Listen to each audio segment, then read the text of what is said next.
네, 여러분 안녕하십니까? 편안한 주말 보내고 계신지요? 오늘부터 토요 랭킹쇼 진행을 맡은 이용환입니다. 한 주간의 뉴스를 쉽게 정리해드리는 토요 랭킹쇼 지금 시작하죠. 네, 스튜디오에는 최진봉 성공회대 신문방송학과 교수, 이현종 문화일보 논설위원, 정혁진 변호사 나오셨습니다. 안녕하십니까? 예, 어서 오세요. 반갑습니다. 자, 그럼 저희가 준비한 첫 번째 한 랭킹 지금 바로 만나보시겠습니다. 대선급 재보궐.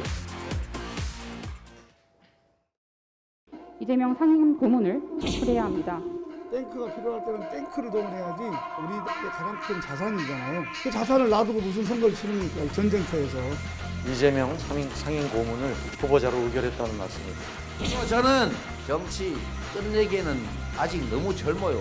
존중받는 정치인 되고 싶습니다, 여러분.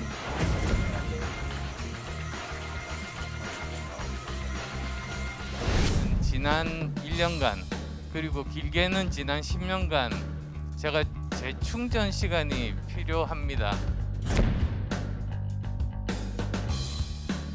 저는 분당갑뿐만 아니라 경기도를 포함한 수도권의 선거 승리를 위해서는 제 몸을 던질 생각입니다. 연고가 있는 곳에 출마를 하는 것이 기본적인 정치인으로서의 상식이자 도리입니다.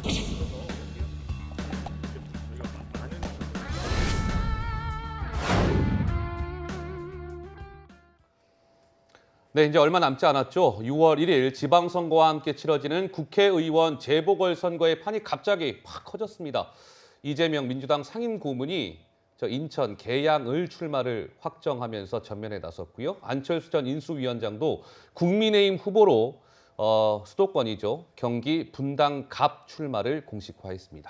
네, 이재명 고문 출마 관련해서 더불어민주당 당내 갑론을박이 있긴 했지만 이 고문 결국 출마 결심을 굳혔습니다. 고용진 민주당 수석 대변인 얘기 들어보시죠. 최근에 지도부가 이재명 상임 고문께 지방선거 승리를 위해서 직접 출마해 줄 것을 요청을 했고 이재명 후보도 동의를 하셨기 때문에 계양을에 출마를 하고 또 동시에 이번 선거 선대위에 총괄 상임 선대위원장을 맡기는 것으로 결코 계양을도 그렇게 녹록한 곳은 아니다라는 여러 여론조사 결과도 있고요. 전체 선거판을 다 리드를 해야 되기 때문에 후보가 계양을에 출마해서 거기서 원내 입성을 반드시 성공시키고 인천 지역과 여타 지역에까지 그러한 효과가 미칠 수 있도록 그렇게 하고자 하는 그런 결정이었다 말씀드립니다. 네, 이재명 민주당 전 대선 후보, 지금 민주당의 상임 고문인가요? 예. 대선이 3월 9일이었으니까 이현종 의원님, 네. 대선이 끝난 지 2달이 채 안 됐습니다. 네. 그런데 국회의원 재보궐 그것도 인천 계양을에 출마를 공식화했어요. 2달도 안 된 시점에 이재명 고문의 인천 계양을 출마의 결단, 어떻게 우선 평가하고 싶으세요?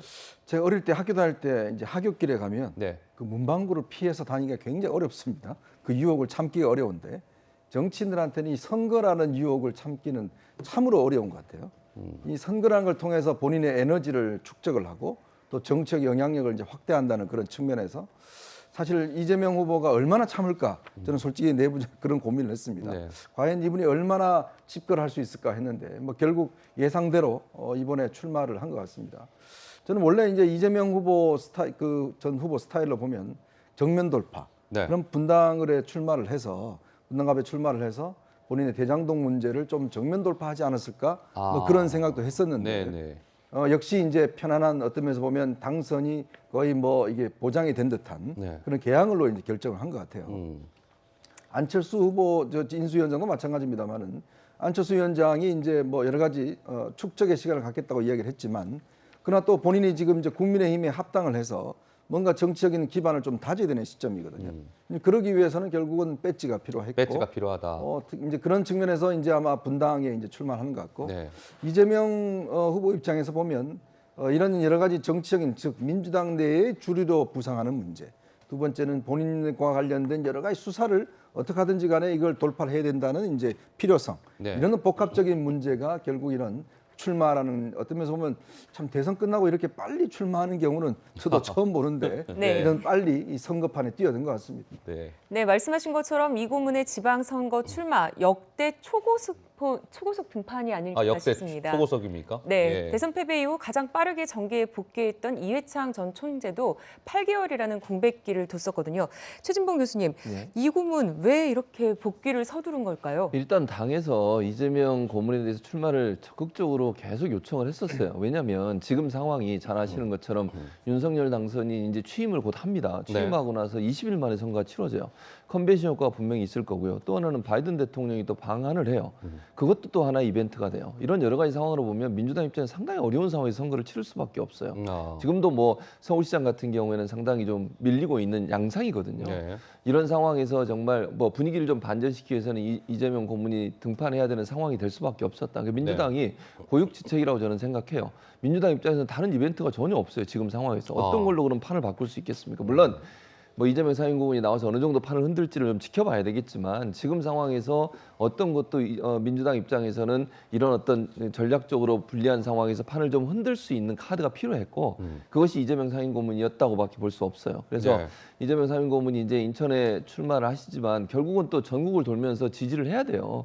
그러니까 전국에 있는 후보들은 얼마나 오기를 바라겠습니까? 손 한번 잡고 지지 연설해주고 사진 찍고 이런 거 얼마나 기대를 하겠어요. 네. 그러다 보면 조금 그래도 개항을 해 출마하면 그럴 여유가 생길 가능성이 있고 이런 부분들이 결국은 이재명 상임고문이 출마를 할 수밖에 없었던 당의 여러 가지 강력한 요청 이런 부분들이 작동했던 것으로 보여집니다. 그러니까 민주당 입장에서는 이번 6일 지방선거에 뭔가 이벤트라고 내세울 만한 게 이재명 상임고문의 출마 카드가 아니었겠느냐 먼저 이런 분석이셨고 이재명 상임고문이 인천 계양을 해 출마를 하겠다 이렇게 전해지자 국민의힘이 가만히 있을 리 있겠습니까? 집중 포화를 쏟아냈습니다. 이준석 대표가 당장 정당성 문제를 거론했습니다. 정당성을 찾기는 어렵다 이렇게 보고요. 대선 과정에서만 하더라도 분당과 그리고 성남, 경기도와의 인연을 강조했던 이재명 전 후보가 아무 연고도 없는 인천 계양으로 외곽순환도로 반바퀴 타가지고 간 것이 저는 국민들에게 어떻게 해석될 수 있는지 잘 모르겠습니다. 어떻게든 원내 입성해서 본인에 대해서 진행되려고 하는 여러 수사에 방탄을 치려고 하는 것이 아니냐라는 의심을 지울 수가 없습니다. 역시나 했는데 역시나였습니다.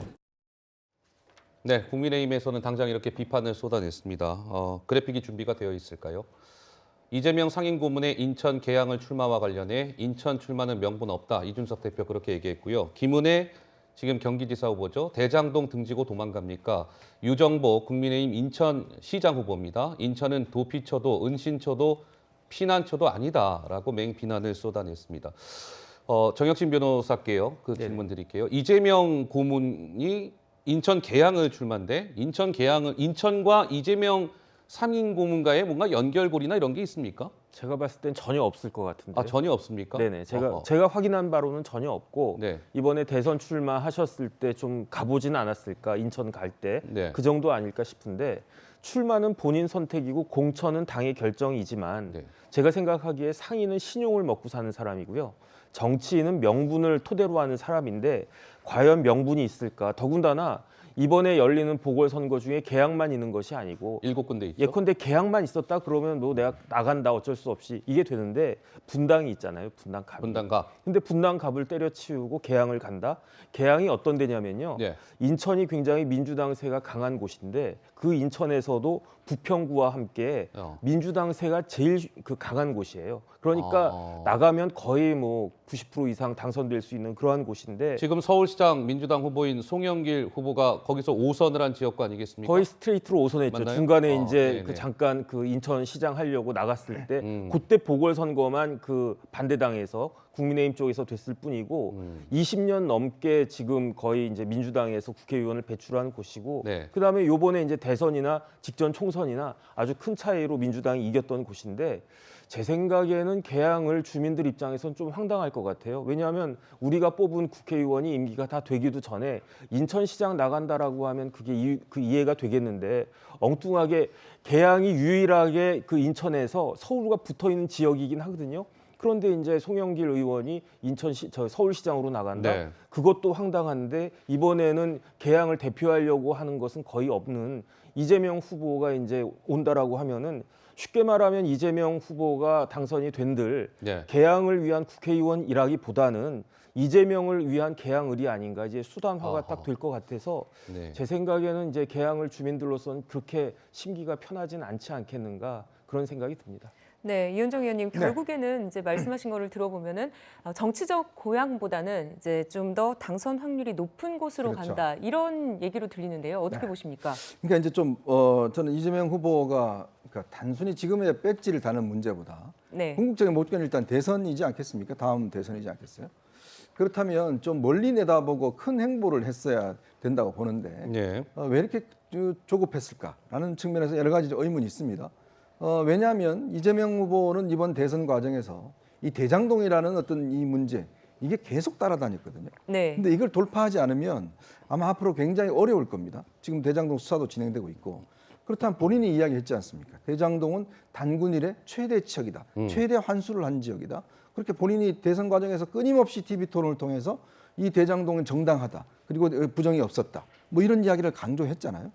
그렇다면 그 지역이 본인이 살던 지역이고 예전에 시장 되기 전에 사실은 이제 시장 출마하기 전에 한번 그 지구당 위원장을 맡은 적도 있습니다. 네. 분당 쪽에서. 네. 그렇다면 저는 이번 만약에 이제 본인이 온다라 그러면 다시 출마하겠다 그러면 뭐 여러 가지 비판이 있잖아요. 좀 더 시간에 어떤 면에서 보면 좀 숙고의 시간을 두고서 해야 된다. 뭐 등등 비판이 있으면 이 비판을 한 번에 물리칠 수 있는 유일한 카드는 저는 분당 그 출마라고 봤어요. 여기 출마를 해서 결국 내가 대장동 주민들한테 심판받겠다. 자, 그러면 이 문제에 대해서 많은 비리가 있다고 하는데 내가 거기 있는 살던 이 분당 국민들한테 심판을 받고 다시 뛰겠다라고 한다라면 아, 역시 이재명의 어떤 면에서 보면 돌파력 이런 것이 있구나라는 것들을 이제 판단해 주지 않겠습니까? 왜?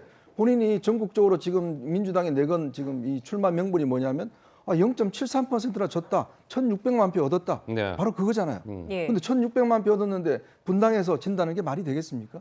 그러니까 그런 부분들을 만들어 나가는 게 정치인데 문제는 지금 가서 그냥 배지 단순히 달기 위해서 그 먼 데를 가서 다시 이사를 가서 네. 개항을 가서 출마를 한다라는 게 얼마나 또 명분이 있을까라는 것이고 네. 그 명분을 가지고 어떤 면에서 보면 앞으로 당대표를 되겠다면 많은 공격들이 있을 겁니다. 다른 경쟁자들부터. 그러니까 본인은 지금 어떤 면에서 보면 책임을 다하겠다고 이야기를 하지만 저는 많은 정치인들을 보면서 항상 명분이 책임이에요. 근데 책임지라는 이야기를 한 적이 없는데 네. 자꾸 스스로 당을 위해서라는 책임을 진다고 하는데 오히려 상식적으로 생각해 보면 당을 위해 책임진다 그러면 저는 정면 돌파하는 게 민주당으로서는 더 이번 선거에 있어서 어떤 확실한 승리를 보장하는 그런 길인데 왜 글로 갔을까? 왜 글로 저는 갔을까? 개인적인 결국 정치적인 필요성 그것이 있다라는 것이 저는 생각이 듭니다. 이 두 분 말씀은 이재명 지사가 국회의원 뭐 선거에 출마하는 건 자유나 개항을이 아닌 분당 갑에 출마해서 좀 정면 돌파를 선언하는 게 더 낫지 않았겠느냐 이런 분석을 주셨고요. 최진봉 교수께 이 질문을 좀 드려볼게요. 국민의힘에서는 이재명 지사가 이제 이번에 국회의원 재보궐 인천 계양을에 출마하는 것과 관련해서 이렇게 또 좀 공격을 하고 있더군요. 얼마 전에 경찰이 지난달 4일 날 경기도청을 압수수색하면서 그 영장에 적시된 내용입니다. 이재명 고문과 김혜경 씨를 피의자로 특정을 했고 국고 손실 혐의 공범으로 명시를 했습니다. 이제 이러자 국민의힘에서는 이재명 고문의 국회의원 재보궐선거는 본인의 수사를 좀 막으려고 하는 방탄용 출마다 이런 좀 공격들이 줄을 이루고 있던데 동의하시는지요? 방탄을 어떻게 하죠? 국회의원 되면 수사를 안 받나요? 물론 이제 정기 국회가 열리면 이게 출석을 안 할 수는 있겠죠. 예를 들면. 그러나 그걸 계속 막을 수 있을까요? 만약에 문제가 있다고 하면 민주당 입장에서 그걸 계속 막아주고 방어하고 이러겠어요? 뭐 아직은 나온 게 아무것도 없으니까 제가 문제가 있다는 가정의 말씀을 드리는 거예요. 방탄이 됩니까? 예를 들면 부인 관련해 수사가 이루어지고 있잖아요. 그 수사를 뭐 어떻게 막는데요, 국회의원이? 저는 그건 좀 말이 안 된다고 생각해요. 그러니까 출마하는 것 자체가 예를 들어서 뭐 수사를 못하게 하거나 수사가 안 되게 하거나 그런 요소는 아니지 않습니까? 네. 예를 들어서 그 국회가 열리는 과정에 이제 출석 안 하고 뭐 가지 않을 수는 있겠죠. 그러나 그걸 계속 마냥 그렇게 할 수 있겠어요? 그리고 국민적 의혹이 있고 만약에 수사하는 과정에서 반드시 필요하다고 하면 본인 입장에서 피하는 것이 본인한테 무슨 대선 가도에서 무슨 도움이 되겠어요? 네. 저는 무슨 출마해서 국회의원이 된다고 해서 수사가 안 이루어지거나 수사가 뭐 멈춰지거나 수사를 못하게 한다는 그런 게 아니기 때문에 저는 그건 명분이 없다고 생각해요. 네. 그러니까 본인은 어쨌든 지금도 본인은 아무 잘못이 없다고 지금 생각하고 있고 그렇게 주장을 하고 있잖아요. 네. 그 수사가 진행되는 과정에 어떤 내용이 나오는지를 봐야 될 것이고 거기서 문제가 있다고 하면 뭐 조사를 받으면 조사 받을 필요가 있다면 조사 받을 것이고 그런 과정이기 때문에 저 뭐 출마 자체가 수사를 무마하거나 못하게 하거나 그럴 수 있는 사안은 저는 아니라고 봅니다. 근데 그러면 최 교수께서는 수사 방탄용이 아니다, 동의할 수 없다 이런 말씀이시고, 근데 국민의힘에서는 이건 무조건 수사 방탄용이다 이렇게 주장을 합니다. 그 수사 방탄용이라는 뭐 근거가 있는 겁니까? 그러면 좀 어떻습니까? 국회의원이 되면 수사 안 받을 수 있는 겁니까? 어떻습니까? 일단 국회의원 되면 불체포 특권이 있는 거죠. 체포가 안 됩니까? 네, 그런데 이제 검수완박하면서 어떤 이야기가 나왔느냐? 불체포 특권을 넘어서서 특히 국회의원 같은 정치인들한테는 불수사 특권까지 실질적으로 부여한 것이 아니냐 이런 이야기가 나오고 있으니까 네. 그러니까 공교롭게 검수완박 개정과 함께 이재명 후보의 출마가 이런 그 의심을 의혹을 더 증폭시키는 것이 아닌가 싶은데 저는 개인적으로 어떤 생각이 드냐면요. 네. 이재명 후보가 출마함으로 인해서 지선이 재선이 됐다. 이재명을 위한 이재명의 재선이 된 것이 아닌가. 그런데 이재명 후보의 출마가 과연 민주당에게 도움이 될까? 도움이 되기 때문에 강권했다라고 말은 하지만 저는 어떤 생각이 드냐면요. 이제부터 내일 모레면 이제 정권 바뀌어가지고 여야가 바뀌지 않습니까? 그러면은 이재명 후보에 대한 온갖 그 의혹들, 지난번 대선 때 해결되지 않은 의혹들이 너무 많아요. 대장동, 백현동, 성남 FC, 변호사비, 거기에다가 이제 법인카드까지 이런 것들이 왜 제대로 밝혀지지 않았는가? 네. 그것은 민주당이 여당이었기 때문에 그런 이유가 있지 않았을까 하는 생각들이 많이 있는데 이제 5월 10일부터 윤석열 대통령 체제가 되면 네. 과연 그런 그 방탄이 있을 수 있는 것인가? 그런 생각이 들면서 그러면서 이제 앞으로는 이제 지방선거에 대한 이슈보다는 이재명 후보에 대한 의혹이 지난번 대선처럼 6월 1일까지 계속 나올 것 같은데 아하. 그게 민주당에게 도움이 될까 그런 생각이 들면서요. 네. 그다음에 이제 제가 놀랐어요. 왜 왜 놀랐냐면 놀라셨어요? 제일 먼저 나온 게 법인카드 문제였잖아요. 네. 네. 저는 이게 판례에 따를 때는 업무상 배임은 거의 명백하다라고 생각을 해서 뭐 업무상 배임 정도로 끝나지 않을까 했는데 이걸 국고손실죄를 적용을 했더라고요. 공범으로 명시. 국고손실죄가 되려면은 그 손실액이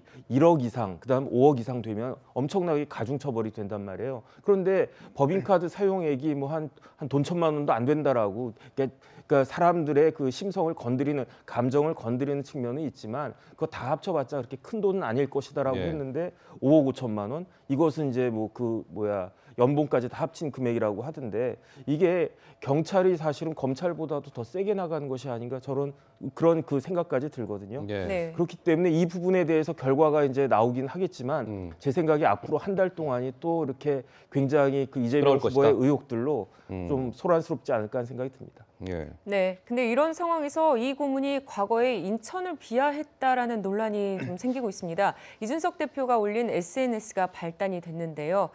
과거에 성남에서 살다가 인천으로 이사를 간 한 지지자가 안부를 물으면서 이 고문에게 트윗을 한 것인데 이 고문이 어찌 살려고 인천으로 갔냐 이런 표현을 한 겁니다. 이 대표 인천에 출마한다면서 어떻게 이 고문이 인천 비하로 시작한다 이렇게 비판을 했는데 이현정 의원님 좀 어떻게 보십니까? 예전에 그 어떤 지금 국민의힘 정치인인가요? 네. 뭐 이부망천이라고 그래서 이부망천 논란이 그것 때문에 많이 굉장히 됐었죠. 아마 비판받고 네. 아마 출당까지 그때 탈당까지 한 걸로 알고 네, 있습니다. 맞습니다.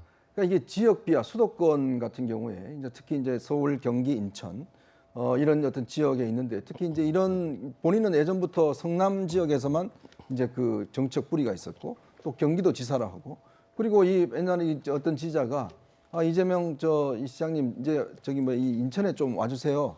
그러니까 바로 안 가요. 그렇게 안 가요. 네. 저렇게 이제 싫어요. 싫어요라고 싫어요. 저렇게 이제 글을 올린 것인데. 그러니까 아마 그런 해명들을 해야 될 겁니다. 그러니까 출마를 하게 되면 개항을 주민들에게 그렇다면 왜 여기 왔는지에 대한 해명을 해야 될 거예요. 근데 제가 이렇게 선거를 오랫동안 보면요, 예. 그 이 중앙에서 생각하는 거하고 실제 지방에 내려가 보면 이게 다른 게 측면이 있습니다. 왜냐하면 중앙 정치인은 굉장히 유명한 사람인데 네. 지역에 내려가면 고전하는 분들이 있어요. 그러니까 그 지역 주민들을 보면 아니 내 지역의 국회의원을 뽑고 내 지역의 시장을 지역 뽑는 일꾼을 뽑는 건데. 네, 왜냐 그분들은 거기 사실 분들이잖아요. 예. 그럼 그 지역을 위해서 얼마나 도움이 될 것인가. 그러니까 잠시 머물다가 가는 분이 아니라 이런 분을 이제 원하는 거거든요. 이제 그런데 만약에 이제 어차피 이재명 후보가 계속 아마 인천에다 뿌리를 내릴 건가? 그건 아마 다들 그렇지 않을 걸로 생각할 겁니다. 그렇다면 잠시 머물다 갈 텐데 그렇다면 아마 지역민들 입장에서 보면 이거는 좀 다르게 판단할 수 있는 것이고 예. 또 하나는 역대 이제 이렇게 대선에 나왔다가 이제 바로 이제 어떤 이 선거에 출마한 분들이 그렇게 썩 좋은 정책 행보를 보이지 못했어요. 사례가 뭐가 있었죠? 그러니까 예를 들어서 이회창 당시 후보가 네, 이회창 선거에 떨어지고 난 다음에 바로 송파에 출마를 했습니다. 송파. 보궐선에 출마를 했어요. 네. 그 다음 도전해서 실패를 했지 않습니까? 실패. 정동영 후보가 선거에 떨어지고 난 다음에 네. 본인이 나와서 그때 뭘 갔냐면 이제 동작에 뭐 필요하다고 그래서 나갔다가 네. 결국에 정몽준 후보한테 이제 낙선을 했거든요. 거기도 실패. 네, 그리고 또 전주에 내려가서 결국 또 거기 무소속으로 해서 당선이 예. 됐지만 나중에 결국은 정치적인 행보가 그렇게 좋지가 않았습니다. 네. 그러니까 어떤 배지를 달기 위한 노력 자체가 과연 앞으로 정책 행보에 도움이 될까는 여전히 미지수인 것 같습니다. 근데 저는 이제 이준석 대표의 네. 이 말은 이해가 안 돼요. 그러니까 맥락을 봐야지 저렇게 문장 하나 이 글씨 아니 어찌 살려고 이 말만 가지고 저렇게 비판하면 되겠어요. 아니 앞에 맥락을 보면요. 이걸 글 쓰신 분이 이렇게 썼어요. 이재명 이제 상임 고문을 지지하면서 예. 본인이 이사를 간다. 이렇게 인천으로 이사 온 사람이다. 아쉽지만 냉철하고 끈기 있게 힘을 키우시고 꼭 더 높은 곳을 향하셔서 제 소중한 한 표가 시장님께 그 당시 성남시장이었으니까요. 네. 직접 전달할 수 있는 그런 날을 만들어 주시라. 기대하겠다. 거기에 대해서 답변을 하면서 이렇게 쓴 거예요. 이재명 교수님. 아니 어찌 살려고 성남에서 인천으로 이사를 갑니까? 빨리 돌아오세요.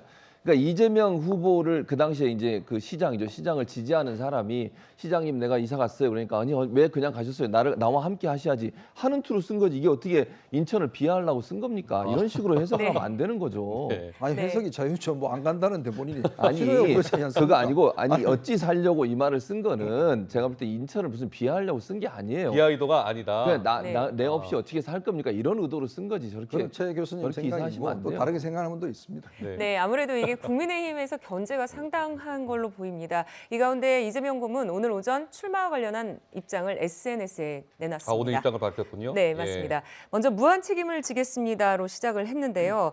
당의 모든 결정을 전적으로 따르겠다. 그리고 혼신의 힘을 다해서 반드시 이기겠다. 이런 내용들이 있습니다. 네, 이재명 고문이 오늘 오전에 이제 소셜 미디어에 직접 내가 개항을 해 출마하겠습니다. 내 몸을 던지겠습니다. 반드시 이기겠습니다라는 포부를 네. 밝혔습니다. 근데 궁금한 건 마지막으로 이현정 의원님. 네. 그러면 이제 인천 개항을 해 민주당 간판으로 이재명 고문이 나오면 국민의힘에서도 누군가 후보를 붙여야 될 거 아니겠습니까? 그렇죠. 지금 뭐 윤희숙 나는 임차인입니다라는 연설로 유명해진 뭐 윤희숙 전 의원도 거론되고 하던데 좀 어떻습니까? 국민의힘은? 원래 축구 경기할 때 유명한 어떤 스타 플레이가 나오면 네. 묶어두잖아요. 그러니까 예를 들어서 아주 좋은 수비수를 이제 옆에 둬서 다른 데 못 가도록. 사실은 이제 이번 선거의 국민의힘 전략 같은 경우는 이제 지금 이재명 후보가 총괄 선대위원장까지 맡았잖아요. 예. 그럼 본인이 지금 바로 옆에 있는 이제 경기도지사 선거 김동연 후보를 지원 요새한다든지 다른 후보를 뭐 지원 요새하기 위해서 아마 이동을 할 가능성이 있습니다. 네. 이제 그런 측면을 보면 지금 이제 국민의힘은 어떻게든 간에 이재명 후보가 개항을 해 머물러 있도록 발목이 잡히도록 이제 그 선거에 집중할 수밖에 없도록 만드는 이제 전략을 쓸 것 같아요. 그래서 이제 윤희숙 의원이 먼저 이제 본인이 손을 들었죠. 네. 당에서 필요하다면 뭐 내가 하겠다 이런 이야기가 있고 또 당내 일부에서는 차라리 그러면 이준석 대표가 나가라. 그렇게 중요한 선거고 또 본인이 한다라면 다른 사람한테 맡길 게 아니라 본인이 직접 나가서 지금 이재명 후보와 한판 교류를. 네. 왜냐하면 지금 이준석 후보는 계속 노원이지 않습니까? 네네. 네. 그리고 지금 다른 뭐 어떤 건물을 하겠다라고 이야기를 하는데 네. 그러니까 당내에서 보면 이제 본인이 나가라는 그런 견해도 있고 음. 제가 볼 때는 아마 전략 공천할 가능성이 높을 것 같아요. 그래서 누가 나올 것 같으세요? 그러니까 윤희숙 의원이 본인이 나가겠다고 한다면 저는 아마 적극 지원해 줄 것 같고 본인은 좀 뜻이 있는 것 같더라고요. 그렇죠. 본인 아마 예. 다시 한번 이런 기회를 통해서 정치적 재기를 하겠다는 거 있는 것 같고 예. 네. 그렇게 된다면 최대의 목표는 이재명 후보가 개항을 해 계속 거기서만 선거운동을 하도록 하는 그런 전략을 쓸 가능성이 높습니다. 네, 또 알겠습니다. 당내에서 보면은 또 이재명 후보가 나오는 인천 개항을 쪽으로 또 안철수 후보가 가야 된다라는 얘기도 있더라고요. 어떻게 안철수 후보가 보십니까? 예. 안철수 후보는 안 가실걸요. 이미 이제 선언을 했지 않습니까? 본인이 중요하게 생각하는 게 연고를 중요하게 생각하지 않습니까? 네. 본인이 이야기했던 그 회사가 이제 거기다 있고 안내 있고 하니까 예. 네. 안철수 후보 같은 경우도 본인이 뭐 다른 데 갈 이유가 없기 때문에 제가 볼 때는 그 요구는 아마 받아들이지 않지 않겠나 싶습니다. 네. 자, 자연스럽게 그럼 안철수 전 인수위원장 얘기로 넘어가겠습니다. 어제 이재명 고문의 그 전략공천 소식이 전해진 후에 안철수 전 인수위원장 역시 6일 국회의원 재보궐선거 출마를 공식 선언했습니다. 분당갑뿐만 아니라 경기도를 포함한 수도권의 선거 승리를 위해서는 제 몸을 던질 생각입니다. 출마를 할 때 자신과의 후보가 연고가 있는 곳에 출마를 하는 것이 기본적인 정치인으로서의 상식이자 도리입니다. 저는 분당갑에서 가장 먼저 사옥을 지은 것이 안랩입니다.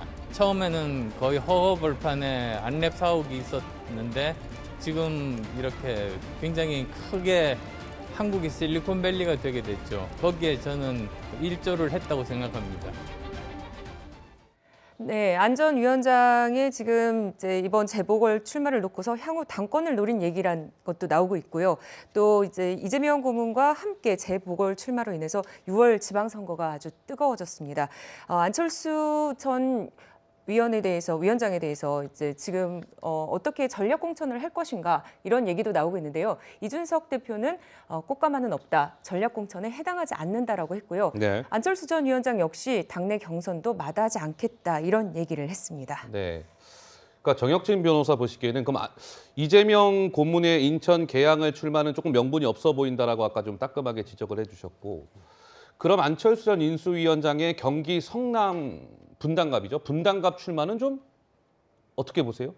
일단 명분은 있어 보여요. 명분은 왜냐하면 있어 보인다. 그 분당갑이라고 하는 지역이 우리나라 실리콘밸리, 그렇다라고 하면 굉장히 IT 기업들이 몰려 있는 곳. 그런데 안철수 위원장 이미지가 IT 전문가, 안랩 그 세운, 그다음에 이제 벤처 기업가 이런 이미지가 있으니까 예. 분당갑은 뭐 충분히 그 명분은 있어 보인다라는 생각이 들고, 그다음에 다른 걸 떠나가지고 안철수 위원장한테 다른 선택의 여지가 없다. 정치를 그만둘 것이 아니고 계속 할 것이다라고 하면 처음엔 많은 사람들이 총리를 하지 않겠는가 생각을 했었는데 이제 그거 이제 포기했고, 그다음에 이제 경기도지사 혹시 나가지 않을까 그런 생각들을 했었는데 그것도 포기했고, 그런데 이제 요번에 보궐선거에도 나가지 않는다라고 하면은 그러면 잊혀지게 될 것이 아닌가, 예. 그런 개인적인 문제도 있었을 것 같고요. 또 하나는 사실은 지금 경기지사 선거가 초박빙 아니겠습니까? 오히려 제가 보기엔 국민의힘이 조금 열세 있는 것도 보이는데 예. 그럴 때 이제 성남으로 분당갑으로 출마를 해서 김은혜 후보와 같이 러닝메이트 역할을 하면, 그러면 이런 부분들이 경기지사 선거에도 도움이 될 것이다라고 보여지기 때문에 네. 국민의힘 입장이나 이제 안철수 후보 입장이나 저 위원장 입장이나 이해관계가 이 부분에 있어서 일치하는 것이 아닐까 생각이 됩니다.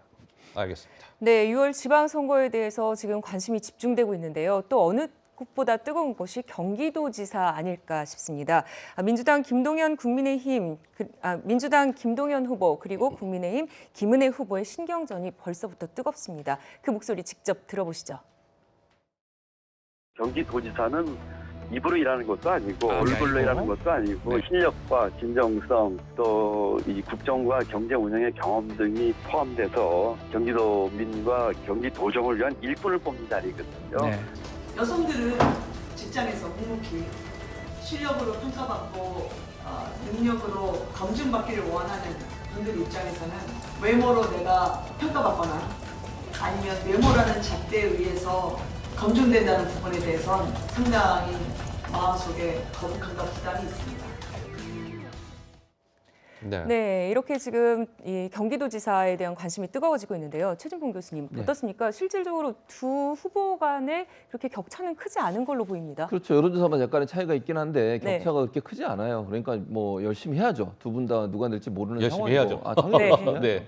그러니까 뭐 조사마다 약간의 차이가 있어서 저건 뭐 그렇게 큰 의미는 없다고 봐요. 그러니까 전체적인 추세를 보면 박빙의 승부가 될 거로 저는 보고요. 그런 차원이라고 하면 양측 다 최선을 다해 뛰는 수밖에 없다. 다만 이제 이번 그 재보궐 선거와 지방선거가 어찌 보면 이제 출범하는 새로운 정부, 윤석열 정부의 정권 안정론이냐 아니면 정권 견제론이냐 하는 부분에 대한 프레임이 돼버렸어요. 네. 어쨌든 유력했던 대선 후보들이 또 나왔고 그분들이 또 도전을 하고 있는 상황이고 예. 아마 프레임도 그렇게 갈 것 같아요. 그러니까 선거 기간 동안 정권 안정론을 외치는 이제 지금 여당이 될 국민의힘은 그렇게 아마 주장을 할 것이고 야당은 정권 견제를 해야 된다. 네. 너무 막무가내로 원웨이를 달리고 마이웨이를 달리고 있는 윤석열 정부를 좀 브레이크를 걸어야 된다. 이런 프레임으로 저는 갈 거라고 보거든요. 네. 그래서 두 개가 부딪히기 때문에 어찌 보면 이번 선거의 결과가 윤석열 정부의 국정 운영 동력에 상당히 긍정적이든 부정적인 영향을 미칠 거다. 그러니까 만약에 국민의힘이 좀 압승하게 되면 국정 운영에 힘을 얻게 되지만 반대로 민주당에서 압승하는 경우가 나오게 되면 상당히 좀 국정 운영 동력을 상실하는 계기가 되지 않을까 네. 그런 우려도 있습니다. 알겠습니다. 이제 6일 지방선거가 한 달도 채 남지 않았는데 흥미진진한 선거가 될 것 같습니다. 첫 번째 주제는 여기서 마무리 짓도록 하고요. 저희가 준비한 두 번째 랭킹쇼 주제로 넘어가겠습니다. 확인해 보시죠. 네, 내각 구성 그야말로 강대강 대치를 이어가고 있습니다. 자, 벌써 이렇게 됐네요. 다음 주 화요일 윤석열 정부가 출범을 합니다. 국회의 다수당이자 곧 야당이 될 민주당은 한덕수 국무총리 후보자를 비롯한 장관 후보자 5명에 대해서 당신들은 안 됩니다. 이렇게 부적격 판정을 내리고 이들을 낙마 리스트에 올렸습니다. 더불어민주당의 목소리 먼저 듣고 이야기 이어가도록 하겠습니다. 의혹을 넘어 수사가 필요한 후보자들을 단지 천 내각이라는 이유로 무조건 동의할 수는 없습니다. 저희는 이 5명 후보자는 국민의 검증을 통과하지 못하고 있다고 분명히 말씀드립니다. 더불어민주당 한덕수 국무총리 후보자 인사청문 특위위원들은 한덕수 국무총리 후보자가 총리로서 부적격임을 밝힙니다. 네, 민주당 한덕수 국무총리 후보자와 함께 청문회를 앞둔 한동훈 법무부 장관 후보자, 이미 청문회를 마친 장관 후보자 5명에게 부적격 판정을 내렸습니다. 이현정 의원님, 네. 윤 당선인에게 지명 철회를 압박하는 모습이다라는 분석도 있습니다. 어떻게 보십니까? 그러니까 지금 일단 총리 후보자는 이제 임명 동의를 해야 되기 때문에 네. 그걸 이제 어떤 고리로 해서 지금 뭐 한동훈 후보자의 낙마를 아마 하는 전략적인 포석을 하는 것 같아요.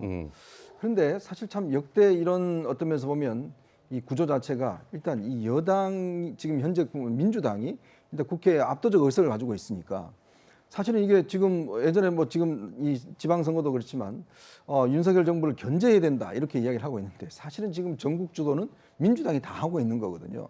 예를 들어 지금 윤석열 지금 만약에 자기 정부가 총리 1명, 장관 1명 지금 제대로 임명 못 합니다. 네. 법 하나 지금 통과 못 시켜요. 이제 그러면서 보면 뭐 할 수 있는 게 아무것도 없죠. 네. 지금 전국 주도는 자 민주당이 지금 하고 있는 거 아니겠습니까?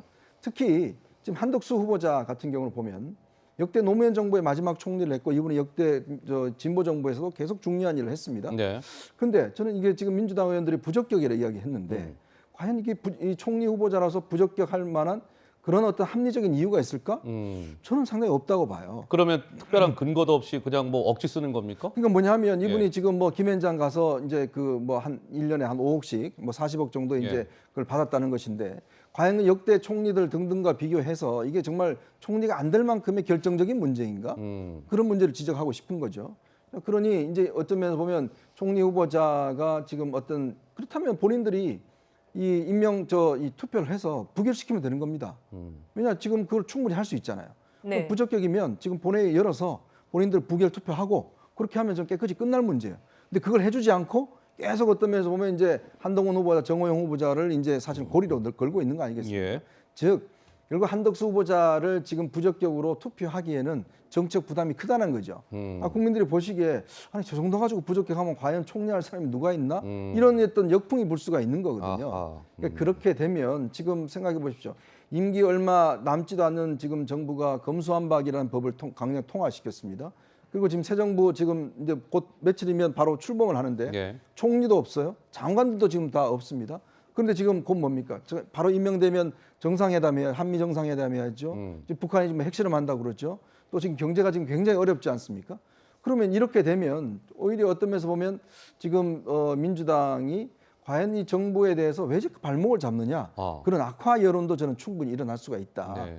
그런 면에서 민주당이 너무 이렇게 앞서 나갈 경우에 6월 1일 지방선거에 상당히 부작용도 저는 나올 수 있다 이런 생각이 듭니다. 그러니까 이제 민주당에서 이제 한덕수 국무총리 후보자 계속 이제 반대를 하고 있으니까 윤석열 당선인도 좀 배수의 진을 친 것 같습니다. 윤석열 당선인이 그러니까 한덕수 지금 후보자와 그제 전화 통화를 가진 모양이에요. 그 자리에서 윤 당선인이 한 후보자에게 윤석열 정권의 총리는 한덕수 당신뿐이요 이렇게 얘기하고 윤석열 당선인 측 관계자는 또 이렇게 강하게 얘기했습니다. 한덕수 후보자 인준이 만약에 부결되면 윤석열 정부는 총리 없이 갑니다. 민주당 압박은 대선 불복에 불과합니다.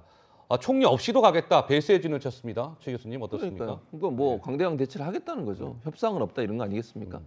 그리고 민주당이 뭐 무슨 대선 불복을 한다면 무슨 대선 불복을 했습니까? 뭐 청문회 과정에서 기준에 맞지 않아서 만약에 부결할지 않을지 모르겠지만요. 만약에 부결한다고 그게 무슨 정권 그러면 어떤 사람을 당선인이 지명하든 다 통과시켜줘야 그게 그 대선에 대한 찬성하는 겁니까? 그건 저는 아니라고 봅니다. 저렇게 말씀하시면 안 된다고 보고요. 한덕수 총리 후보자 같은 경우 여론이 점점 악화되고 있어요. 그러니까 좋아지고 있는 게 아니라 처음에는 사실 좋았습니다. 여론이. 한덕수 총리 후보자 처음 나왔을 때만 해도 찬성하는 여론이 훨씬 높았어요. 그런데 지금 김앤장 문제도 그렇고 김앤장이 갔다가 또 공직했다가 김앤장 갔다 공직했다 이런 일들이 반복되고 이해충돌 논란도 있지 않습니까? 그리고 본인이 통상 관련된 업무하면서 외국계 회사에게 집을 임대해주고 거기서 6억 얼마를 또 받았어요. 월세로. 네.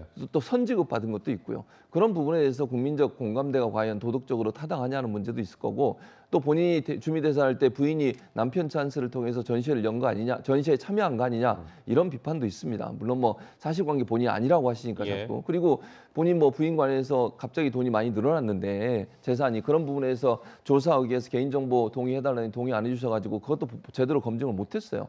이런 여러 가지 사안들이 계속 나오다 보니까 점점점 이런 문제 때문에 이해충돌 관계, 그다음에 총리로서 일할 수 있는 자격이 있느냐 하는 부분에 논란이 있었던 겁니다. 네. 그 부분에서 지금 민주당이 얘기를 하고 있는 거예요. 그러면 그 부분에 대해서 정말 더 해명을 충실히 하고 만약에 필요한 국민들 앞에 필요한 자료들을 공개를 하면서 적극적으로 해명하는 게 저는 필요하다고 보고요. 이게 뭐 발목 잡기라고 이렇게 얘기할 문제가 아니라 정말 그러면 이분이 국민적 공감대를 해서 총리로서의 어떤 그 도덕성이나 아니면 능력의 면에 있어서 인준될 수 있는 기준에 있느냐 하는 부분들을 설득해야 한다고 생각해요. 네. 민주당은 또 그리고 저는 연계하는 것도 저는 바람직하지 않다고 봅니다. 총리 뭐 장관을 연계하는 게 무슨 그렇게 하면 안 돼요. 각각에 맞게 다 하는 거죠. 그리고 총리가 공석이면 장관을 임명 못하는 거 아니잖아요. 지금 제가 보니까 윤석열 당선인 아까 그 말씀 들으셨죠. 총리 없이도 우린 간다. 그러니까 총리가 인준을 안 해줘도 간다는 거잖아요. 그러면 지금 김부겸 씨가 지난번에도 예전에 문재인 정부도 그렇게 출범을 했어요. 처음 시작할 때. 유일호 부총리가 유일호 총리가 그렇게 해줬으니까 결국 김부겸 총리가 지금 이제 그 통과한 부총리를 제청을 하고 그러면 이제 임명을 하고 그분이 또 제청권을 발휘해서 장관들 임명할 수 있습니다. 그리고 장관들 같은 경우야 청문회 채택 안 해도 윤석열 당선인이 하실 수 있는 거잖아요. 본인이 원하시면 아마 그렇게 하실 것 같은데 뭐 제가 볼 때는 운영하는 데는 크게 문제가 있다고 보지 않습니다. 네, 이런 가운데 권성동 국민의힘 원내대표 사실상 국무총리 인준에 키를 찐 더불어민주당이 일부 장관 후보와 한덕수 총리 후보 연계를 물밑에서 제안하고 있다. 이렇게 밝혔습니다. 논란이 불거지자 진성준 민주당 원내수석대표 그런 적 없다. 이렇게 딱 잘라 말했습니다. 그런 이야기를 하고 있는 그걸 대놓고 할 수 있는 걸 보면서 국회에서 관례적으로 많은 국민들이 의심하는 예를 들어 장관 한 10명씩 우르르 들어가면은 의례적으로 한두 명 낙마시키면 나머지는 통과시켜준다. 이런 참 국민 입장에서는 불행한 관행이라든지 이런 것들이 있다고 알려져 있기 때문에 국회가 욕을 먹었는데 그걸 민주당이 진짜 하겠다고 한다면은 이게 무슨 상황이냐. 그런 적이 없습니다. 민주당은 한덕수 총리 후보자와 기타 장관 후보자들을 딜할 생각이 전혀 없고요. 국민의 눈높이에서 개개 인사들을 검증해서 부적격 후보자는 부적격 후보자대로 저희들 입장을 분명하게 할 것이고 적격 후보자에 대해서는 망설임 없이 적격으로 채택해 주겠다는 그런 입장입니다. 연계를 안 하겠다라는 말씀이신 거죠? 간단히 이야기를 하면. 그렇습니다. 그러니까 이제 이런 거잖아요, 정영진 변호사님. 그 국민의힘 주장은 민주당에서 한덕수 국무총리 후보자 통과시켜 줄 테니 예를 들면 한동훈은 날리자. 뭐 이런 좀 딜을 해왔다는 것이고. 민주당은 무슨 소리냐, 우리는 그렇게 딜한 적 없다라는 것이고 이게 약간 진실 공방 양상으로까지 번졌어요. 그러니까 뭐가 진실인지는 모르겠는데 만약에 그런 딜을 제안했다라고 하면 민주당 입장에서는 굉장히 뭐 안 좋은 그런 모습을 보이게 되는 거고 그런데 누가 봐도 지금 청문회 핵심은 국무총리가 아닌 것 같아요. 그럼 뭡니까? 한덕수 총리가 아니고 한동훈 후보자가 오히려 더 핵심이 아닌가 그런 생각이 들면서 그다음에 이제 이현종 위원님 말씀하셨지만은 이제 김앤장에 갔다라고 하는 것이 국민 정서상 그렇게 좋은 느낌은 아니지만 객관적으로 보면은 사실은 이제 민주당에서 이야기하는 것들이 그렇게 타당하지가 않은 게 2002년 1월 달에 그 한덕수 후보자가 경제수석에서 이제 내려왔어요. 그때 뭐 마늘 파도 있고 아주 경질됐거든요. 그리고 나서 직후에 김앤장을 갔었습니다. 네. 그럼에도 불구하고 노무현 전 대통령이 한덕수 후보자를 국무조정실장, 부총리, 총리까지 아주 중용을 했단 말이에요.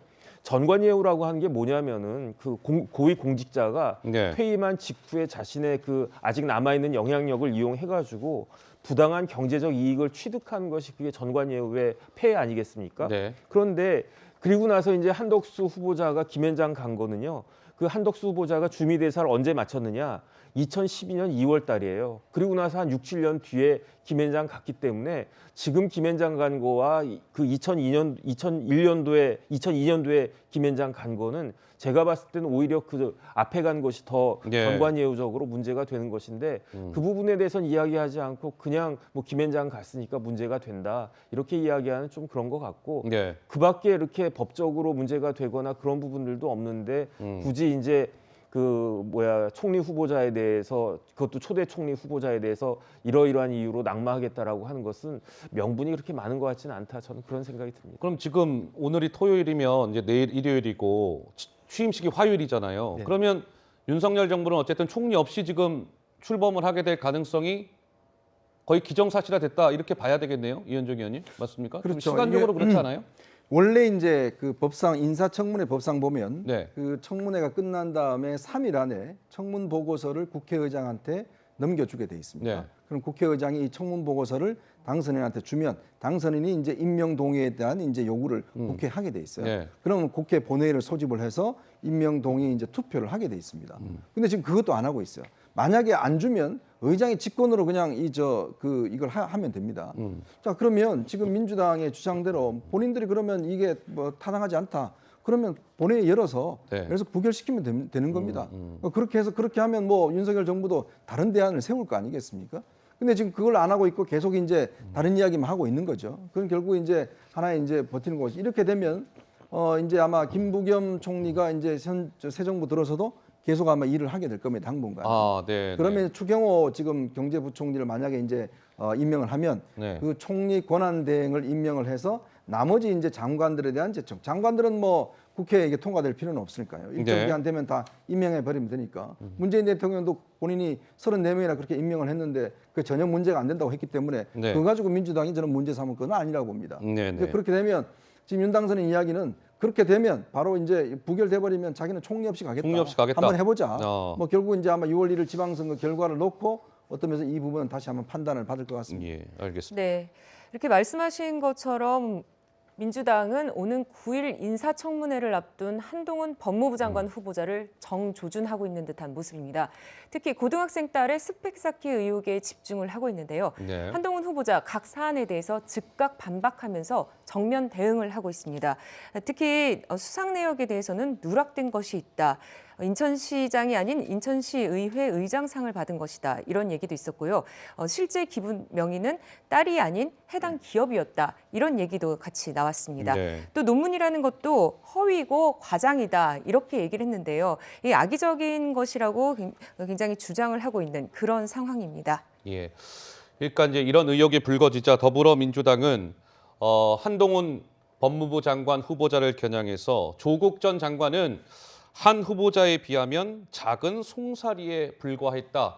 이렇게 한동훈 법무부 장관 후보자를 겨냥하기도 했습니다. 목소리 들어보시죠. 경찰과 공수처는 한동훈 후보자에 대해 즉각적인 수사를 개시해야 합니다. 한동훈 후보자 자녀에 드러나는 비위 의혹, 조국 전 장관은 포악한 악어 앞에 작은 송사리였습니다. 많은 의혹이 쏟아지고 있음에도 불구하고 한동훈 후보자에 대해서는 도덕적 흠결이 나온 게 있느냐는 황당한 소리로 설통 방어에 나서고 있습니다. 이 정도면 후한무치가 아니라 후윤무치입니다. 네, 민주당 지도부가 조국 전 장관을 한동훈 후보자와 비교하면서 악어 앞에 작은 송사리로 표현을 하거나 후한무치가 아닌 후윤무치 이렇게 얘기를 하면서 윤석열 당선인을 직격하기도 했습니다. 네, 최 교수님 네. 어떻습니까? 좀 한동훈 후보자를 얘기하면서 윤석열 당선인 얘기까지 나오고 있는데요. 민주당이 결국 겨냥하는 건 뭘까요? 그러니까 이런 거죠. 윤석열 당선인의 최측근 중에 측근이고 소통령이라고 불릴 만큼 네. 이제 이분이 법무부 장관 되면 여러 가지 영향력을 행사할 가능성이 있는 거죠. 그건 뭐 국민들 모두가 거의 인식하고 계신다고 저는 보는데, 그래서 이제 한동훈 검사장 같은 경우에는 처음에 이제 검경 수사권 조정, 그다음에 검찰 수사권 폐지 문제 때문에 그 문제가 집중될 거라고 생각했는데 그게 아니라 개인 관련된 여러 가지 의혹들이 지금 나오고 있어서 청문회에서 이 문제를 즉각적으로 집중적으로 하면 저는 거론할 거라고 생각합니다. 저는 한 가지 좀 걱정되는 부분이 있어요. 지금 수사는 진행이 안 되고 있어요. 조국 전 장관 같은 경우에는 청문회 거의 마지막 날에 강제 수사를 돌입을 했잖아요. 그래서 수사를 했는데 지금 현재 관련된 여러 그 자료들이 삭제되고 있습니다. 예를 들면 인터넷 매체 두 곳과 미국에 있는 인터넷 매체 두 곳과 인터뷰를 했잖아요. 그 기사도 지금 삭제가 된 상태고요. 또 그다음에 이제 논란이 되고 있는 것 중 하나가 그 한동훈 후보자의 따님 되시는 분이 전자책을 발행을 했는데 그중에 2개가 아마존에서 이제 유료로 판매가 됐었어요. 아, 그래요? 근데 그거 판매 사이트 내용도 들어가 보면 기자들이 들어가 봤더니 그것도 없어졌어요. 그래서 왜 이렇게 자료들이 많이 없어지고 있냐? 왜냐하면 이게 만약에 수사에 들어가게 되면 이런 부분들을 다 봐야 되는 거거든요. 네. 그래서 이런 부분들은 좀 우려가 된다는 말씀을 드리고 싶고 지금 나오는 여러 가지 얘기들을 보면 물론 다 의혹 수준이기 때문에 제가 뭐 단정적으로 얘기할 수는 없어요. 이 강제 수사를 하지 않으면 사실관계를 따지기가 상당히 어려워요. 왜냐하면 의혹이 있고 해명하고 의혹 있고 해명하고 이러고 끝나버리면 그냥 뭐 이 사실관계가 확인이 안 되잖아요. 네. 지금 나온 것만 해도 뭐 논문 5편이라고 얘기했는데 본인 그 한동훈 후보자의 논문이 아니라 에세이다 이렇게 얘기를 하시더라고요.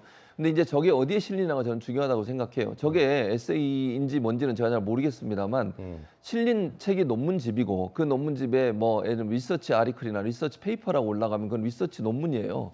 논문이라고 봐야 돼 에세이라고 볼 수 없고요. 물론 저는 그건 제가 그걸 확인한 건 아니고요. 그래서 그런 부분들을 조사를 해봐야 된다고 저는 생각을 하고 또 이제 물론 그 50대 불용 처리된 그 노트북을 제공할 때 본인 이름으로 한 건 아니에요. 근데 본인이 그러니까 한동훈 후보자의 딸이 그 회사에 요청을 했고 그 요청을 받아서 회사에서 그걸 기증을 해준 거잖아요. 그 과정에 그럼 엄마가 과연 역할을 했느냐 안 했느냐의 문제예요. 이거는 엄마하고 아는 분이 지인이시잖아요. 그분이 그러니까 그분과 얘기해서 무슨 일이 있었냐 없었냐 이걸 따져봐야 되는 것이지 한동훈 후보자의 따님의 이름으로 안 갔기 때문에 문제가 없다 이렇게 정리할 문제는 저는 아니라고 보고요. 그분도 밝혀져야 되고 이 전자책 판매는 문제가 되는 게 지금 언론에서는 무슨 의혹을 제기하고 있냐면 이 2개의 책이 표절이 의혹이 있어요. 근데 만약 표절을 해서 책을 만들었고 그걸로 영리 목적으로 판매를 했다고 하면 이건 이제 문제가 돼요. 저작권법에 침해가 되거든요. 이 부분도 저는 수사가 필요한 상황이 됐다. 그래서 이런 여러 가지 의혹들을 아마 청문회에 더 많이 제기가 될 것 같은데 그러겠죠. 제가 볼 때는 이 문제가 그냥 쉽게 넘어갈 수 있는 문제는 아니라고 저는 생각합니다. 그런데 제가 하나 여쭤보겠습니다. 무슨 이유로 수사를 하죠? 무슨 혐의입니까? 자, 조국 전 장관 딸에 대한 아들에 대한 수사는 그걸 이용해서 부정하게 받은 표창장을 이용해서 학교에 입학했기 때문에 수사를 한 겁니다. 그죠? 네. 그러면 학교에 어떤 부당하게 서류를 해서 입학하는데 그게 혐의가 돼서 한 거예요. 자, 근데 지금 이 학생은 본인이 지금 최 교수께서는 오랫동안 미국에 교수 계셨으니까 에세이와 아티클은 당연히 아실 거 아닙니까? 4페이지짜리 논문 보셨습니까? 자, 이 학생들이 고등학생들이 에세이를 쓴 겁니다. 근데 그걸 올려서 예를 들어 했는데 그게 뭐가 문제가 된다는 거죠? 본인이 썼는데. 그건 뭐 이용했나요? 지금 대학에 입학할 때 그걸 불법으로 제시를 했나요? 그러니까 지금 윤호중 대표나 이 위원장 이야기하는 게 수사를 해야 된다고 그러는데 아니 지금 수사를 무슨 근거로 수사를 합니까? 이걸 이용해서 뭔가 불법적인 행위를 했나요? 왜 고등학교 2학년생입니다. 그러면 고등학교 2학년생이 대학 입학을 위해서 이거를 썼다든지 그렇게 될 경우에 그게 만약 문제가 되면 당연히 수사를 해야겠죠. 근데 아무런 지금 조치를 하지 않고 그냥 이거 한 것만 있습니다. 그리고 무슨 뭐 이게 미국의 유명 매체라고요? 이거 그냥 돈 주면 하는 그냥 인터넷 매체예요. 그런데 올린 겁니다. 그런데 지금 자꾸 무슨 수사다 불법이다 지금 조국 전 장관 따라가 엄격하게 이야기를 하면 이 부분은 예전에 조국 전 장관은 기수입니다. 그러니까 이게 불법적인 이루어진 게 이미 이루어진 거예요. 불법적 행위가. 근데 이거 자체는 이루어질 가능성이 있다는 거 가지고 수사하는데 세상에 그런 가지고 수사하는 데가 어디 있습니까? 가능성만 갖고 제가 말씀드렸잖아요. 지금 이현정 의원이 앞부분에 얘기한 부분은 도덕성 문제인 거 그건 제가 나중에 얘기하고 저작권 문제는 이거는 법의 해법이 되는 거니까 법에 맞지 않는 거예요. 만약 사실이라고 하면 제가 말씀드렸잖아요. 만약 표절을 했고 그 표절한 것을 가지고 책을 만들어서 영리적 목적으로 사용했다고 하면 이건 저작권법 위반이에요.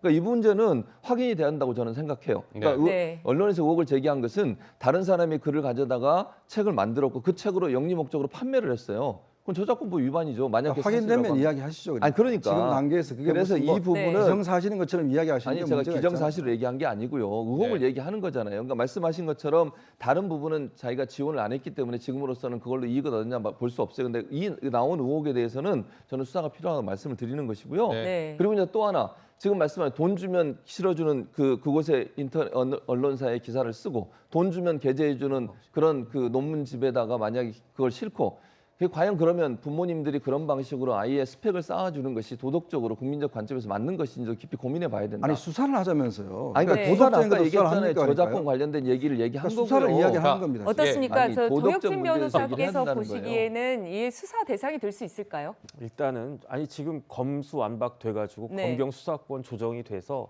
적어도 검찰에서는 수사할 수 없고요. 네. 그다음에 우리나라 부모들처럼 대학을 중시하고 자식들이 좋은 대학 가기 위해서 정말로 최선의 노력을 하는 그런 사람들이 우리나라 같은 나라는 별로 없어요. 근데 아무리 부모들이 노력을 그렇게 해도 서류를 위조하는 사람은 제가 본 적이 없어요.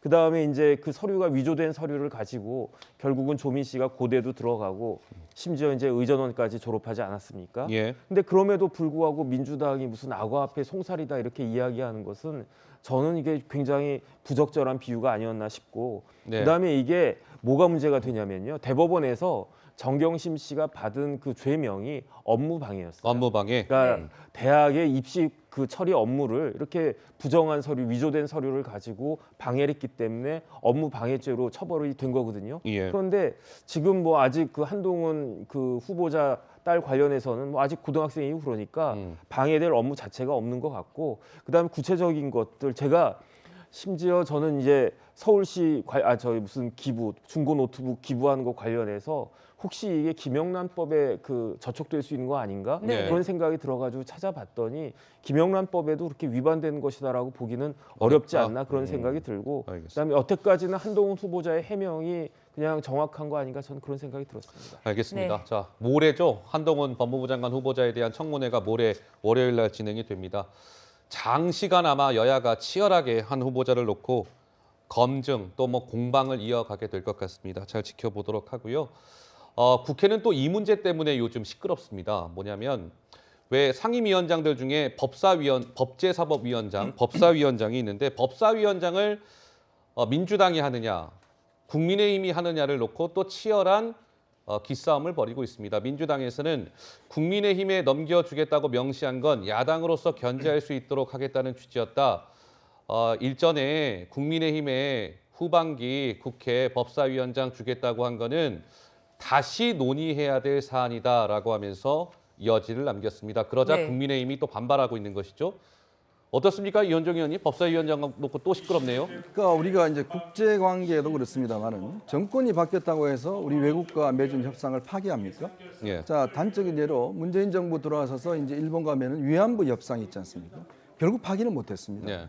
왜냐하면 국제 간의 맺은 협약이나 이런 것들을 파기할 경우에 돌아올 수 있는 효과가 너무나 크기 때문에 그렇죠. 네. 더군다나 국회 운영과 관련해서 저렇게 지금 보시면 국민들 앞에 저렇게 여야 국회의장을 놓고 저렇게 합의문을 다 읽었습니다. 아하. 자, 근데 그걸 지금 박홍근 원내대표는 전임이 했기 때문에 나는 모르겠다. 전임이 월권한 거다라고 이야기. 그 전임이 바로 비대위원장이시잖아요. 바로 본인 옆에 있잖아요. 그럼 본인한테 한번 따져보시죠. 왜 월권하셨냐고. 왜 저 허락 안 받고 월권하셨냐고. 그렇게 이야기하면 되지 않습니까? 근데 이제 나와서 그때는 야당이 이 정권 교체될지 몰랐기 때문에 했는데 지금은 정권 교체됐기 때문에 우리가 계속해야 된다. 아니 세상이 바뀌면 모든 걸 다 자기 위주로 그냥 다 계산합니까? 그러니까 우리 국민들이 정치 불신하는 겁니다. 어떻게 저렇게 이야기를 하면 앞으로 여야가 무슨 합의를 할 수가 있겠습니까? 그리고 그 합의에 따르는 후과는 분명히 책임을 져야겠죠. 네. 자, 그런데 지금 이 법사위 같은 경우는 우리 국회 전통이 항상 의장이 다수당이야 여당이면 이 법사위원장은 어느 정도 이제 견제 역할을 해서 야당이 맡아온 게 관례였습니다. 예. 그걸 깬 것이 바로 21대 국회 들어와서 다수의 많은 의석을 얻었다고 해서 민주당이 깬 겁니다. 예. 근데 이제 와서는 또 본인들이 이제 야당이 되니까 아니 야당이 맡아야 된다라고 이야기를 하는데 글쎄요 참 상식적인 대화가 안 되는 저 부분이 있는 것 같습니다. 알겠습니다. 이제 뭐 상임위원장 자리를 저한테는 발언기 안 주셨어요. 말씀하시죠. 이현정 예. 위원장 말씀 잘하셨는데 합의문 그 검경 수사권 조정 검찰 수사권 폐지 합의문 이틀 만에 누가 깼습니까? 그러니까 할 말 없어요, 양측 다. 저는 일단 민주당이 합의문 깬 거 저는 동의하지 않습니다. 찬성하지 않고 저는 비판해야 한다고 생각해요. 예. 근데 그런 명분을 또 누가 줬습니까? 국민의힘은 그거 검찰 수사권 폐지 관련해서 의총까지 다 추임 받아놓고 이틀 만에 뒤집었습니다. 그냥 할 말이 없어요, 사실은. 명분이 뭐가 있습니까? 그렇게 사진 찍고 다 그렇게 해놓고 그렇게 또 뒤집으면서. 그러니까 저는 양측 다 저는 문제라고 생각해요. 민주당도 물론 합의문을 지켜야 한다고 저는 개인적으로 생각하는 사람이에요. 그리고 국민의힘도 검경 수사권 관련해서 국회의장 그렇게 어렵게 중재 안 내가지고 합의를 했으면 따라줬어야죠. 그렇게 합의해놓고 나중에 뒤집는 그런 상황 때문에 저는 문제라고 봅니다. 그러니까 명분을 또 준 거예요. 저는 아까도 말씀드렸지만 양측 다 합의한 내용은 합의 정신에 따라서 지켜져야 한다고 개인적으로 생각합니다. 알겠습니다. 네. 다음 주제로 넘어가도 되겠죠, 이제? 네, 알겠습니다. 저희가 준비한 마지막 한 랭킹입니다. 지금 만나보시죠. 네, 떠나는 문재인 대통령 출범을 앞둔 윤석열 대통령 당선인. 자, 다음 주 화요일이죠. 이제 며칠 안 남았습니다. 오는 10일 윤석열 정부가 이제 출범을 하는데 문재인 대통령의 임기는 정확하게 월요일인 그러니까 9일 밤 12시까지입니다. 9일 밤 12시까지가 문재인 대통령의 임기입니다. 떠나는 문재인 대통령의 임기 마지막 날 대통령으로서의 일정을 좀 정리해 보자면 5월 9일 오전에는 현충원과 효창공원을 참배하고 퇴임 연설이 있을 것 같고요. 오후에는 참모회의 그리고 외교 일정을 소화한 뒤에 청와대에서 나오는 시간이 18시, 그러니까 저녁 6시에 청와대를 문재인 대통령이 이제 5년간의 임기를 마치고 나오게 됩니다. 그러면 서울 모처 숙소에서 하룻밤을 잔 뒤에 5월 10일 오전 11시 국회에서 있을 윤석열 대통령 당선인의 취임식에 이제 참석하는 그런 일정인 것이죠. 예. 네, 탁현민 청와대 의전비서관 문재인 대통령 임기 마지막 날 퇴근길에 대해서 직접 얘기하기도 했습니다. 들어보시죠. 저녁 6시에 밖으로 나가면 아마도 사람들이 꽤 많이 모여 계실 테니까 그것도 대통령 마지막 퇴근길 보시겠다고 오신 분들인데 아무것도 안 할 수는 없잖아요. 가능할지는 잘 모르겠지만 악수도 나누고 인사도 하고 그러면서 걸어 내려가시다가 정말 많은 사람들 앞에서 그동안 너무 감사했다 정도 한마디 할 수 있지 않나? 이 정도 생각인 거예요.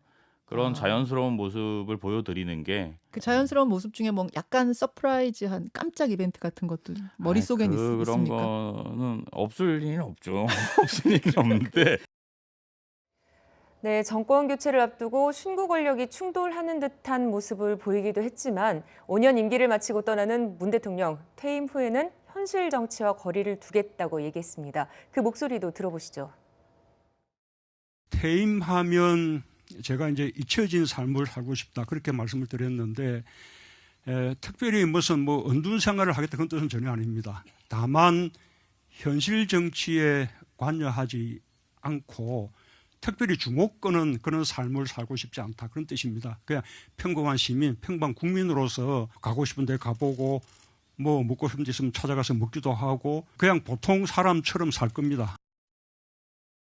네, 문재인 대통령은 뭐 평범한 이제 일상, 뭐 평범한 국민으로 돌아가겠다. 우리 정혁정 변호사 보시기에는 문재인 대통령이 내 평범한 삶을 살겠다는 입장은 뭐 임기 초창기부터 줄기차게 밝혀왔던 내용이고 이제 양산 사저로 내려가게 되는 것이죠? 네네 그렇게 예. 될 것 같은데 그런데 조금 앞뒤가 안 맞는 말씀이신 것 뭐가 같아요. 앞뒤가 안 맞습니까? 왜냐하면 그렇게 잊혀지시겠다라고 말씀을 하셨는데 그냥 뭐 용산 이전한 것도 이제 강하게 처음과 달리 말씀을 하셨고 그다음에 저는 이제 대통령은 어떤 대통령이든지 간에 역사적 평가를 받지 않겠습니까? 그다음에 역사적 평가라고 하는 것은 한 번에 끝나는 게 아니고 계속 시간이 그 지남에 따라서 평가를 받는 건데 전 제일 아쉬운 게 뭐냐면요. 마지막 국무회의 때 무엇을 했냐. 검수완박 관련된 법안을 공포를 했어요. 그래서 이제 검수완박 관련 법안 관련해서는 뭐 절차적으로 이런저런 이야기들이 굉장히 많았지만 다른 분도 아니고 법조인 변호사, 인권 변호사를 하셨다라고 하는 문재인 대통령이 그 법안을 읽어보셨다라고 하면 그걸 통해서 이제 일반 국민들, 서민들의 삶이 얼마나 그 크게 문제가 될 것인지 아마 이제 경험하시게 될 겁니다. 그렇게 되면은 결국은 잊혀지고 싶다고 하더라도 마지막 국무회의 그 상징적인 그 국무회의 때 때 그런 그 결정을 하셨기 때문에 그런 부분들에 대한 재평가가 이제 그 검수완박 형사소송법 개정안이 이제 발효가 됨으로 인해 가지고 계속 거기에 대해서 이제 소환되지 않을까 저는 개인적으로 그런 좀 아쉬움이 있습니다. 네. 네, 문 대통령 퇴임 후 윤석열 대통령 당선인의 임기는 5월 10일 0시 33번의 보신각 타종 행사로 시작이 됩니다. 취임식 당일 오전에는 현충원 참배로 공식 일정을 시작하고요. 11시부터는 국회에서 열리는 취임식 본행사에 참석합니다. 취임사는 단상에서 내려와서 돌출 무대에서 발표할 예정입니다. 취임식 행사 4만여 명이 참석할 것으로 알려졌는데요. 국민 가까이를 강조한 윤석열 당선인이 참석 인원의 절반 이상의 일반 국민을 초청했습니다. 취임식장 크게 4구역으로 분류되고요. 가장 앞 단상에 윤석열 당선인과 김건희 여사, 그리고 퇴임하는 문 대통령과 김정숙 여사가 나란히 앉게 됩니다. 네, 국회에서 진행이 되고 네, 최 교수께서 보시기에는 윤석열 당선인의 취임식이 뭐 애초에는 뭐 호화롭다라는 뭐 이런 논란도 있었고 뭐 이랬는데 이제 며칠 앞으로 다가왔습니다. 화요일 오전 11시니까요.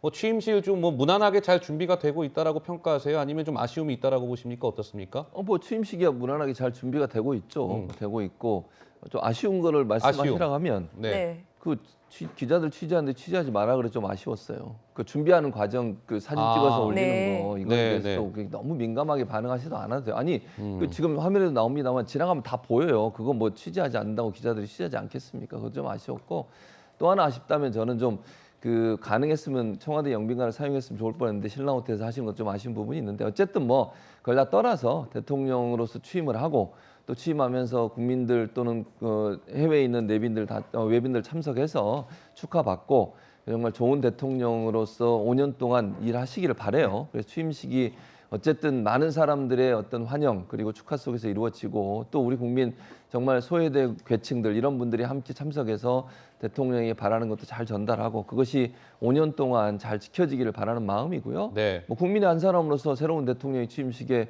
잘 되길 바라지 그걸 안 되길 바라는 사람이 누가 있겠습니까? 그럼요. 생각하고요. 네. 잘 맞춰지길 바랍니다. 네. 네, 취임 당일 저녁에는 공식 만찬도 준비됩니다. 대통령 내외가 외빈 등을 접견하는 순서가 있는데 이현정 의원님, 네. 이때가 김건희 여사가 처음으로 데뷔하는 그런 무대가 될까요? 그렇죠. 이제 외교적인 아마 공식 행사는 앞으로도 쭉 참석할 것 같습니다. 네. 왜냐하면 이제 외교 어떤 프로토콜상 상대방국에서 이제 부부 동반을 할 경우에 우리도 부부 동반을 하게끔 그렇게 돼 있습니다. 네. 그런 게 이제 외교적 관례이기 때문에 아마 본인도 그런 외교적 행사는 충분히 하고 다른 어떤 일부 부분에 대해서는 상당히 좀 이제 줄이겠다라는 이야기를 한 바 있죠. 특히 지금 이번에 취임식과 여러 가지 이제 만찬을 통한 외교적 행사가 저는 굉장히 중요한 이유가 뭐냐면 사실 지금 우크라이나 전쟁으로 해서 여러 가지 국제적 정세와 또 미중 간의 어떤 갈등 또 북한이 지금 취임식 전후로 해서 새로운 핵실험을 할 가능성이 있다라는 게 이제 국정원장의 이야기입니다. 뭐 그랬다고 합니다. 네, 박정 국정원장이 지금 보고한 바에 따르면 지금 새롭게 지금 갱도를 만들고 있고 이게 지금 이 취임식 전후로 있을 수 있는 가능성이 있다라는 거거든요. 그러니까 굉장히 외교적으로 민감한 시점에 취임식이 열리는 거예요. 저는 뭐 다른 뭐 행사 뭐 이런 중요함보다는 실질적으로 이제 앞으로 이 문제에 대한 내용들을 어떻게 가져갈 것인가, 외교사들 만나서 하는 것들, 특히 5월 21일 날 있을 한미 정상회담, 저는 굉장히 이게 중요하다고 봅니다. 그렇기 때문에 아마 윤 당선인이 지금 용산으로 옮겨서 굉장히 정신이 없을 겁니다. 또 아직까지 총리도 지금 민주를 안 해주고 있고 장관도 지금 뭐 아직 통과가 안 된 상황이기 때문에 과연 이게 어떻게 준비할까 좀 걱정되는 측면이 있어요. 이게 사실 우리 그 어떤 정권의 이익을 넘어서서 국가 안보에 관한 전쟁 중요한 이익이기 때문에 이 부분 관련해서는 저는 각별한 준비가 필요하지 않나 싶습니다. 네. 영부인이죠. 김건희 여사와 관련한 뭐 여론조사가 하나 있던데 잠깐 그 내용 좀 짚고 가겠습니다. 김건희 여사의 향후 행보는 좀 어떠했으면 좋겠습니까? 이렇게 국민 여론을 물어봤더니 조용히 내조에만 집중해야 합니다라는 의견이 66.4%로 가장 높았고요. 기존 영부인들처럼 적극적으로 역할을 해야 합니다라는 의견은 24.2%에 불과했습니다. 우리 정혁진 변호사께서는 어느 쪽의 의견이십니까? 어떠세요? 대다수의 의견과 그냥 내조에만 집중해야 한다. 그다음에 이제 최근에 그 김정숙 여사 관련해서도 이런저런 이야기 많지 않았습니까? 그래서 이제 김건희 여사 같은 경우는 사업을 하셨던 분이기 때문에 더 적극적으로 하고 싶은 그 마음이 있을 수는 있겠지만 대부분의 국민들은 그래도 조용히 이제 대통령 뒤에서 잘 내조해 주시기를 더 원하지 않을까 하는 생각입니다. 네. 네. 잠깐 시간이 남았는데 우리 최진봉 교수께서는 김건희 여사 역할에 대해서 어떤 쪽의 의견이십니까? 근데 사실은 조용히 내조만 하기는 어려울 거예요. 왜냐하면 그 대통령 부인으로서 하는 역할이 많이 있거든요. 예를 들면 어느 행사에 가거나 어디 가서 또 그러니까 대통령이 직접 가지 못하는 부분들을 보조적으로 할 부분이 분명히 있어요. 저는 그렇게 봐요. 소외된 계층이라든지 문화예술 행사 이런 부분을 대통령이 워낙 바쁘니까 다 갈 수가 없잖아요. 그러면 그런 영역에 가서 역할하는 건 필요해요. 저는 이게 개인적인 뭐 사업이나 개인 이전에 했던 일을 하시라는 게 아니고 대통령 부인으로서 영부인으로서 그 부인으로서 우리 국가에 도움이 되는 그런 역할을 하는 건 적극적으로 해야 된다고 저는 봐요. 네. 그게 뭐 아마 그렇게 하실 걸로 저는 생각이 듭니다. 알겠습니다. 네, 사흘 뒤로 다가온 취임식 내용까지 얘기 나눠봤습니다. 세 분과는 여기서 인사드리겠습니다. 고맙습니다. 네, 잘 들었습니다. 감사합니다. 네, 그럼 지금부터 올바른 우리말을 배워보는 아주 유익한 시간을 갖겠습니다. 신압으로 우리말 코너인데요. 오늘은 또 어떤 우리말을 소개해 줄까요? 기대가 됩니다. 지금부터 함께 하시죠.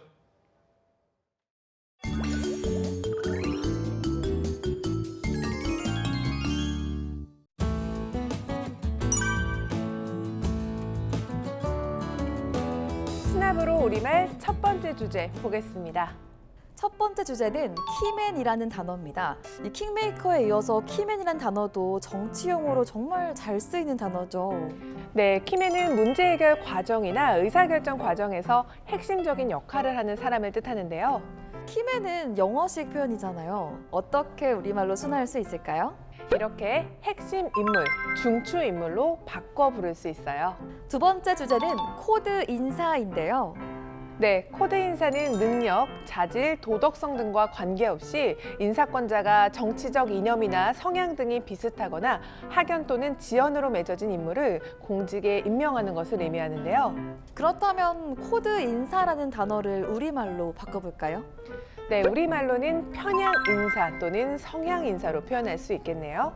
네, 저도 앞으로는 우리말로 순화해서 사용하는 습관을 길러봐야 할 것 같아요. 어려운 정치 용어 더 알아볼까요? 네, 신압으로 우리말 시간입니다. 새 정부 출범과 지방선거를 앞두고 시청자 여러분도 정치권 소식 많이 접하실 겁니다. 그래서 오늘은 정치와 관련된 외래어들을 우리말로 순화해 보겠습니다. 오늘의 열쇠말은 정치용어입니다. 정치용어 중에는 특히 영어 표현이 많은데요. 우선 영화 예고편을 하나 보시겠습니다. 선생님은 그 자리에 오는 게 바로 접니다. 저분이 그분 맞죠? 우리 의원님은 막 2번이나 당선시키고. 네, 올해 초 개봉한 이 영화의 제목은 킹메이커입니다. 킹메이커는 왕을 만든 사람이란 뜻인데요. 요즘엔 누군가를 대통령으로 만들 수 있을 만큼 큰 영향력을 지닌 실력자를 뜻하기도 합니다. 이를 우리말로 순화하면 핵심 조력자 혹은 대권 인도자로 표현할 수 있겠습니다. 다음에는 정치 기사의 제목을 몇 개 모아봤는데요. 공통적으로 나오는 단어가 보이시나요? 위에는 필리버스터가, 아래는 포퓰리즘이 눈에 띄는데요. 의회에서 장시간 연설 등 합법적 수단을 동원해 의사 진행을 지연시키는 필리버스터는 무제한 토론으로 표현하면 좋겠습니다. 또 부정적 시각에서 대중의 인기에만 영합해 목적을 달성하려는 정치를 일컫는 포퓰리즘은 대중주의로 순화할 수 있습니다. 선거나 투표와 관련된 용어도 외래어를 우리말로 바꿀 필요가 있는데요. 두 세력이 비슷할 때 승패를 결정하는 표를 뜻하는 캐스팅 보트는 결정표로, 정당 공천과 관련이 있는 용어인 컷오프는 공천 배제로 순화할 수 있습니다. 어려운 정치 용어들 이해하기 쉬운 우리말로 바꾸면 정치를 더 친숙하게 만드는 길이 될 수 있습니다. 지금까지 신압으로 우리말이었습니다. 토요 랭킹쇼 오늘 저희가 준비한 소식은 여기까지입니다. 시청해주신 여러분 고맙습니다.